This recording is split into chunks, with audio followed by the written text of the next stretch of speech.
In this week's video, we're looking at watercolor pencils. Watercolor pencils are great and convenient. They're easy to travel with, but they sometimes give an uneven application. Today, we're going to fix that.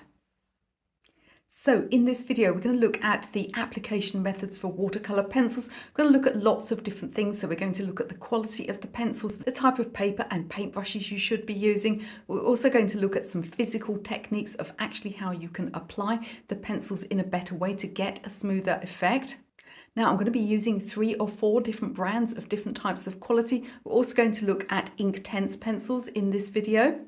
Now in one section, I'm going to show you actually how to turn the pencils back into paint. And before you leave comments and say, well, what's the point of that? You might as well just use paint. This isn't something that you do all the time. It's just something where you might need a particularly smooth application in one part of your picture and you don't want to get out your paints, or perhaps you're traveling. So I'm going to show you how to do that too. Now, you don't always need an application that's 100% smooth. There are times when you are painting something that has texture, and so texture is fine. But there might be some areas of the painting where it's really, really important that your application is smooth.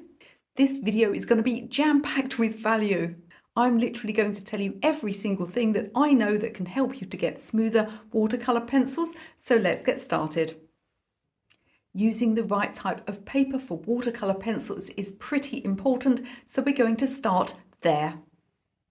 So let's talk about paper and the best paper choices for watercolor pencils. Now there's a bit of a dilemma with watercolor pencils because they are both dry and wet media.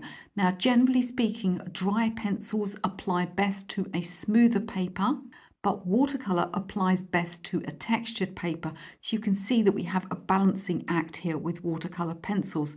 So the first paper I have here, this is some sketch pad paper. Now it's rather thin for watercolor pencils. Certainly they'll apply nicely to it and we can work with them. You can use them to add a little bit of color to your sketch paper, but over a larger area, in other words, a full painting done on sketch paper, which is sometimes in Europe called cartridge paper. A full painting done on this sort of paper will end up very bumpy indeed because it's not thick enough to resist the water. It may even, in extreme cases, tear. Next, I have a mixed media paper. Again, you can apply to this sort of paper, but see how badly the pencil applies and how gappy it is going to be fairly difficult to turn that into paint. Of course, it depends on the quality, and we'll talk about that later. But even if all of the watercolor pencil dissolves, you tend to still see these little bumpy marks, and you do sometimes get those linear marks left. Now, the best type of paper for watercolor pencils is watercolor paper. Generally speaking, the rule is if the paper is going to get wet, then it should be watercolor paper. So I've got 2 types here. The first one I've got here is a piece of hot press paper. This is paper that has been pressed smooth. Now the pencil is going to apply beautifully to this. You see how there are far fewer gaps. That doesn't mean I would necessarily recommend this paper. And the reason for that is once you have turned your pencil into paint, there's a good chance that you'll get drying lines independent of what's happening with the pencil itself.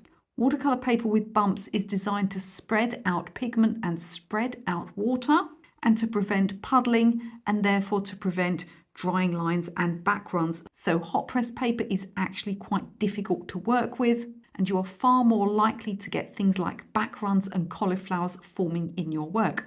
Lastly, I have some watercolor paper. So apart from hot press, you get cold press and rough. Cold press is sometimes called knot. That's what this one here is.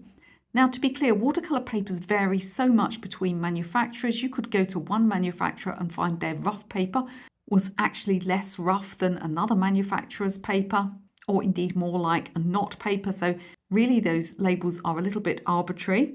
This one here has got a texture, but it's still fairly smooth. So you see when we apply the pencil, we're getting some texture, which is natural for watercolor paper, more texture than we would with the hot press paper, but there's enough of a bump to the paper to enable us to paint cleanly and for the paint to be spread evenly and to avoid forming puddles and backruns. So I suggest a knot, otherwise called cold press watercolor paper.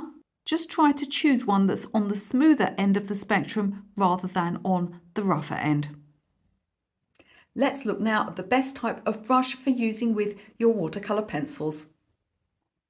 So what about brushes?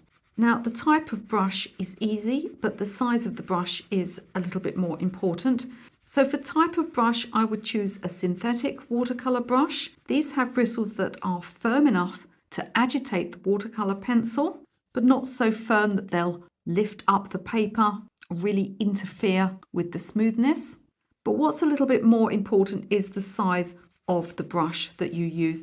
Beginners in watercolour pencil or just in watercolours often use a brush that's too small, and let me show you what happens.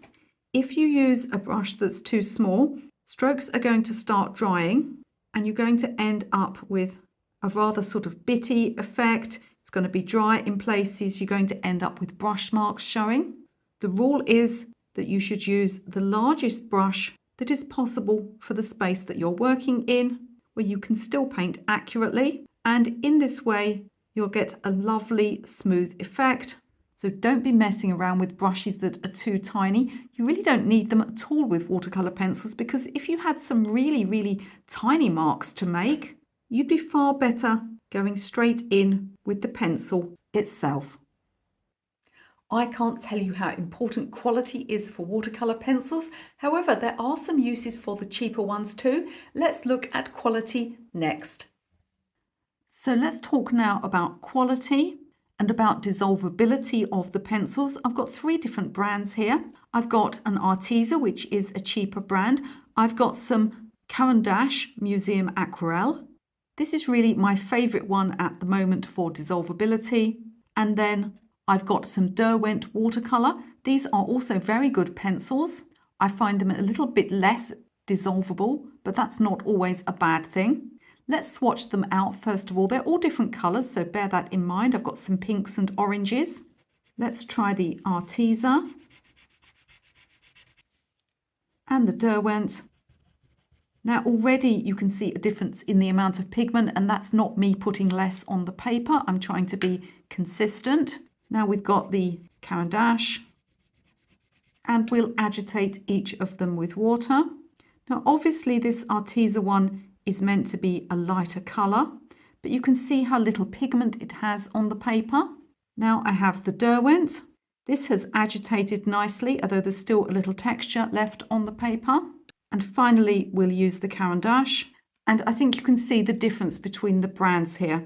Of course, this isn't entirely fair. We could get darker Arteza pencils. I'll use some of those probably later in the video as well, so you get more of a rounded effect.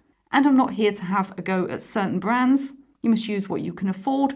But what I would say is that with brands, all brands, what you're paying for is the pigment. So if you buy a set that's very, very cheap and has, 70 different colours in or something like that, it's only $20.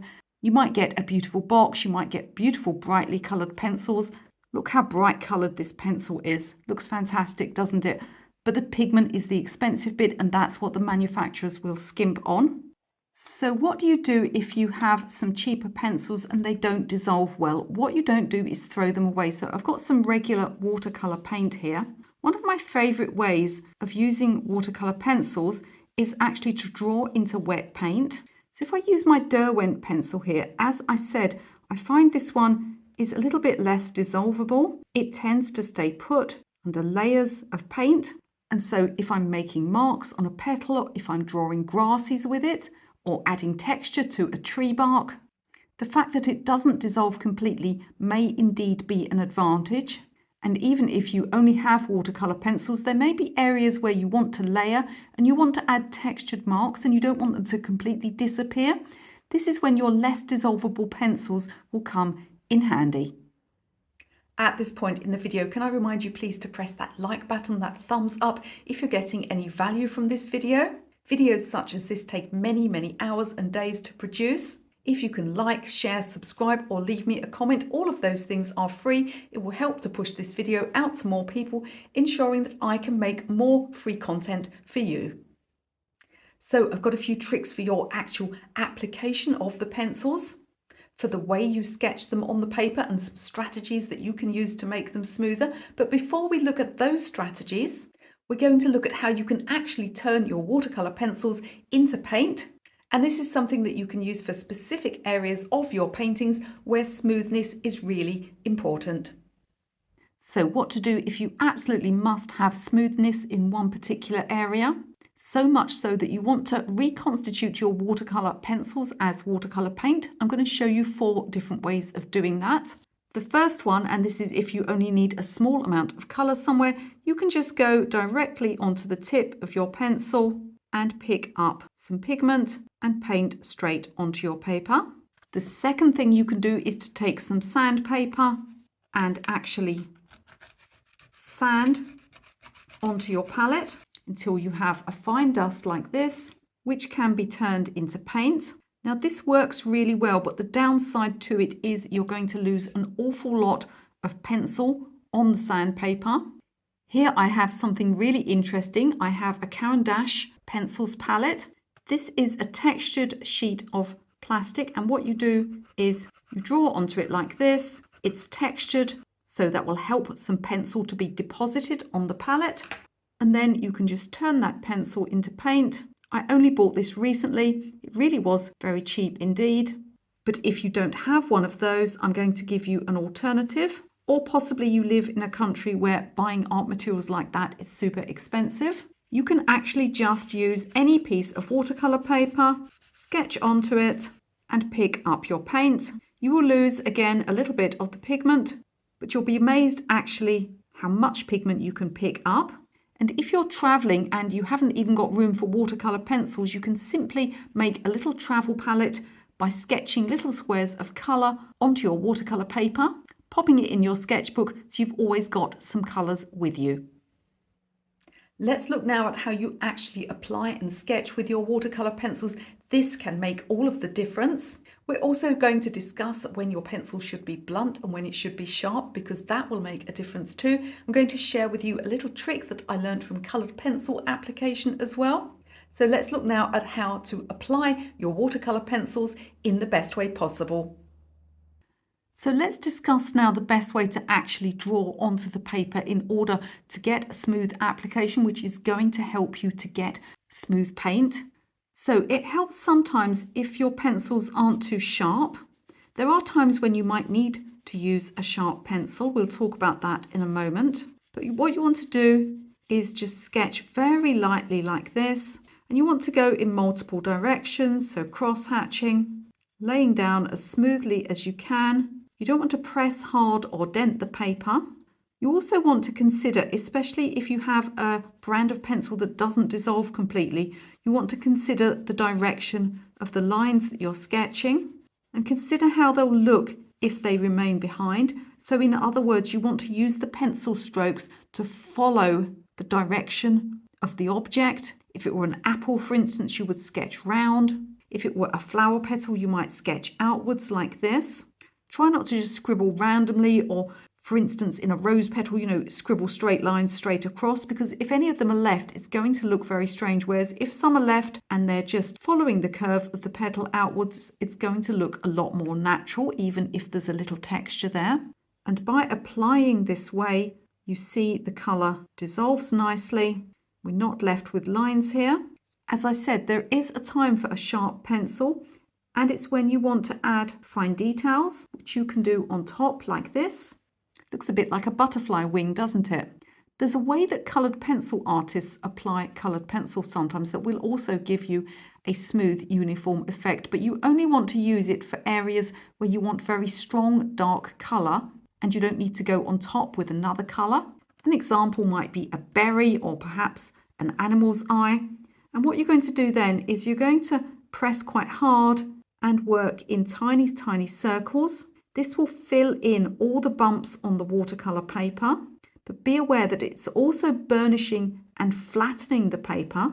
So this means that it probably won't take any more color on top, but if you've got a super dark, small area, you can make these tiny, tiny circles like this, and this will agitate beautifully to a smooth, dark patch of color. So when I was making this video, I wanted to give you as much value as possible, and I was trying to think of all of the ways you could smooth out watercolor pencils, and it occurred to me, would blending tools such as you would use with graphite pencils or colored pencils, would they work? So I did a few experiments and results were mixed. Let's look at blending tools next. So I've got some different types of blending tools here. I've got a paper torchon, I've got a paintbrush, this is just a cheap acrylic paintbrush, and I've also got this Derwent blender. Now the Derwent blender is designed for coloured pencil or graphite pencil work. It works like this to push the pigment into the gaps and smooth and darken the pigment. It's a great tool. However, when I experimented with watercolour pencils, I found that it had scratched and burnished the paper too much, and so it actually left more of a textured effect. So although this is a really great tool for dry pencil work, I wouldn't advise it for watercolour pencils. I had much more success when using either a brush or a torchon. Again, you want to make sure you apply with a light touch, and then we can take the blending tool and rub very gently in circles. It's just spreading the pigment more evenly across the paper. And I did find that it helped somewhat to smooth out the pigment, but really it's something that you would need to investigate and try out with your own watercolour pencils and see what results you get. The next trick I've got for you is to use white pencil. I'm going to show you how to use this with your watercolour pencils. Now it will certainly smooth them out. Of course it will change the colour slightly. White always adds opacity and smoothness, but if you've got some pastels, this can be a great solution. Here's a way of adding smoothness, which certainly works, but it's also definitely going to change your colour, and that's to lay down some white watercolour pencil first. I'll do some without white over here so you can see the difference. So here we have the colour without white, and here we have our white area. So you can see we have a colour that's much softer and more pastel based, but it also is smoother and more opaque. So if you're working with some really light, soft pastel colours, you want that real sort of creamy, opaque look, laying down some white pencil first can really help with the smoothness. Let's look now at Inktense pencils. They're not technically watercolour pencils, they're ink pencils, but they can give some very similar results. They're usually brighter and indeed smoother. They do have one or two drawbacks. Let's discuss Inktense pencils now and see if they're right for you. I have some Derwent Inktense pencils here.